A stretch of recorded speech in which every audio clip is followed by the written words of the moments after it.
What's going on, guys? Welcome back to another video. Welcome back to Dreamforge. I hope all you guys are chasing your dreams. In today's video, we're talking about the 50-day sprint and pretty much me breaking down what my 50-day sprint is going to look like and the rules, regulations, and schedule that I will be following throughout the sprint. This is going to be a quick video, just like I'm going to be making videos every single day for 50 days, and it's just going to be me, like it's going to be 5 to 7 minute videos, just me breaking down what I learned throughout the day. Anyways, let's start breaking down this sprint. So pretty much, you might be asking, what is a 50-day sprint? In my own words, I would describe a 50-day sprint as 50 days of you kind of sprinting towards your goals and trying to achieve a specific purpose or goal. And in these 50 days, you're just basically keeping your head straight and focus, kind of funneling in on what you want in your goals and kind of eliminating things that you don't want. So for me, my main goal is to develop essential habits that reflect the character of the person I want to be, and achieving growth through subtraction, and building the skill of boredom, which I will dive into a little more. Let me make sure you guys can see. Okay, I hope you guys can see now. So we're back. Okay, so in my 50-day sprint, the rules that I'm going to be following are these aligned. Number 1, must wake up before 8 a.m. Number 2, must go to bed before 11 p.m. Number 3, must create a reflection video every single day, which is like me, like how I'm doing right now, is just me coming onto the camera, speaking to you guys, kind of talking to you. And the reasoning for this is really just to help me build my communication skills, along with kind of developing certain, basically just communication and speaking, and just being able to talk to you guys and try to be more fluent with my words. As you can tell, I'm not the best right now at trying to get rid of those sentence pausings, like stuff like that. And overall, just trying to be a better speaker, better communicator, which is super important. I feel like we as men, and not only just men and humans in general, we should have at least 3 goals we're aiming towards. Number 1 should be a financial goal. Number 2 should be a health goal. Number 3 should be a communication goal or social goal. So like for me, that's what I'm working on right now. And obviously I have the other 2 I'm working on, which I'll break down through my daily ideal routine as well. So number 4 is no social media, no YouTube, Facebook, Instagram, Snapchat, or TikTok. Basically nothing that can take my focus away from me learning the skills and the stuff I want to learn to grow in the skills that I want to grow in.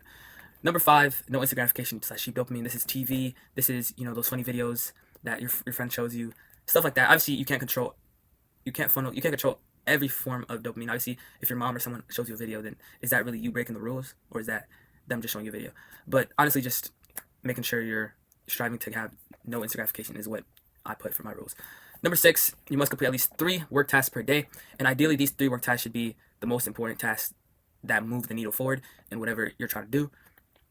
So just making sure you're getting the 3 most important tasks every single day. And if you guys haven't read the book, you should read the book 80-20 rule, which is like basically says that like 80% of the tasks, or 80% of the results you get from the 20% of the tasks that you do, meaning that 90% of the tasks, or 80% of the tasks you do don't really generate much, but 20% of the results. So you have to find that 20% of tasks that generate 80% of the results. I kind of explained it weird, and I apologize. But basically, just find those 20% tasks, those top 3 tasks that you're doing in your business that generate 80% of the results. It's pretty much how to explain it.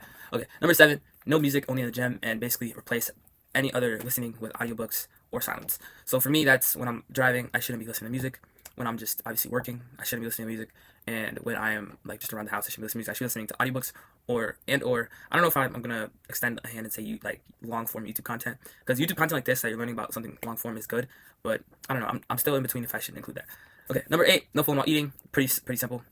Number 9, meditation for at least 5 minutes. And the reason I include meditation is because something that's super important for us to know is that our feelings and our thoughts are super influenced by the things that we think about, the things that are floating around our mind. So what meditation allows us to do is it allows us to clear our mind from these thoughts and really focus on the present and the things that matter right now. Okay, number 9, I believe, or number 9 or 10, pray every morning and Bible study every night. Also pretty simple, just every morning you wake up, start the first thing you do with God, pray every morning. Every night do Bible study or do prayer. Just basically strengthen your connection with God. Also making sure you have a spiritual connection. And it kind of helps you also when you're going through some tough times, because you can read verses and stuff of encouragement, because God is always with you. Number 10, try your best to follow the schedule. Obviously, we're not perfect. Obviously, there's going to be things that come in between our day. But if you can try your best to follow the schedule as close as possible, then that is the closest that we get to success. And number 11 is just have fun. When you're doing this challenge, realize that this is to build. It's to build me, not break me. This challenge is really for me to obviously see who I am. And I've done challenges like this in the past, but just really dialing in on my character and my habits, and kind of always reflecting on the things that I'm not doing, the things that I need to do more of. And you'll kind of learn more about yourself during this challenge. Because yes, it will be boring. Yes, of course it's gonna be boring. You're not watching social media. You're not listening to music. You're really only focusing on your tasks. And yeah, as we're gonna go through the routine real quick, you'll see the routine I scheduled and basically the reasons why I chose this specific routine. Okay, so for the routine, I chose the wake up time to be around 5:25 to 5:30, and as you can see in the rules, I said must wake up before 8 a.m. And the reason I'm saying this is because obviously I know there's gonna be some things that come in the way, whether that's a certain family issue or something that happens. So you can't fully predict the future to say like, oh, I have to wake up at this time every single day, because some certain days some things might be out of my control, which might not allow me to wake up at that time, but I will strive my best to follow this routine. So the reason I chose the 5:25 to 5:30 wake up is just because I've noticed that for me specifically, my body functions better, and I can do more work when I wake up earlier versus when I sleep in. I'm not really a type of person. If I sleep past 12 p.m., I feel like my sleep degrades, and I feel like I need to sleep more. So I usually end up sleeping from 12 to 10. When in reality, if I go to bed at like 9 or 8 per se, I'll wake up at like 5 a.m. or 6 a.m. So and I feel better during those times. I feel like if you guys if you test out both for you, test out going to bed early, waking up early, and test out going to bed late and waking up obviously relatively early at like, let's say like 10 a.m. or earlier. So basically, yeah, morning prayer, Bible study, we talked about that. Then I have my prime work block, which is 3.5 hour work block. Obviously it's not 3 hours straight. I tested what works best for me, and what works best for me is basically 1.5 hours on, and then a 10 to 15 minute break in between. So that pretty much works best for me. And as you can tell, I haven't ate any meal. I just woke up. Like if you wake up when I wake up at 5:30, I fast for around, I want to say 3 to 4 hours usually. It's just like I just knew my best work fasted. Some of you guys might do your best work eating, so that's why I say always change the schedule, or don't just copy and paste the schedule, but change it to what fits you and what best suits like your preferences.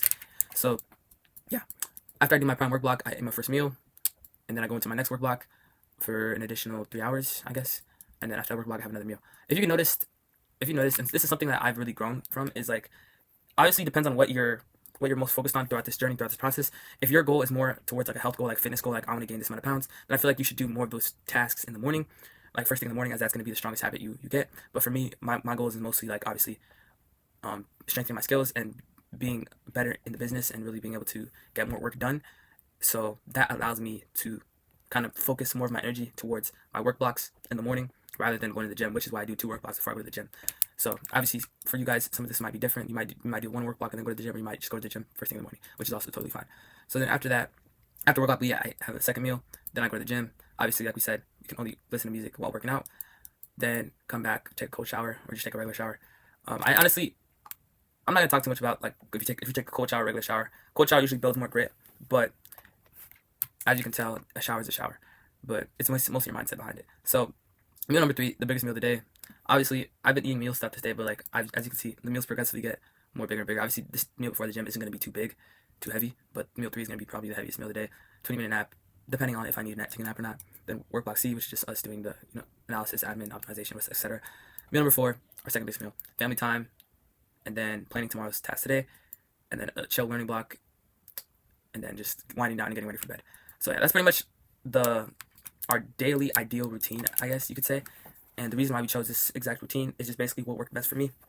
And those things are just obviously fasting in the morning, making sure I do 2 work blocks before I go to the gym, because I feel like for me specifically, when I do work block and then I go to the gym and I do another work block, that third work block, I'm not going to be as focused because I kind of left the space, versus if I'm staying in the space and I do a work block, take a break, then come back and do another work block, I feel like I'll be more focused and more energized. And I feel like that's just what's worked best for me in the past, obviously, of trying these things. So I would recommend you guys to also hop on this 50-day sprint with me and kind of develop your own version of this sprint. Obviously, we're all different. We all learn better, and we all learn different, and we have different preferences. So just change the rules to something that matches something that you would do and hop on the sprint.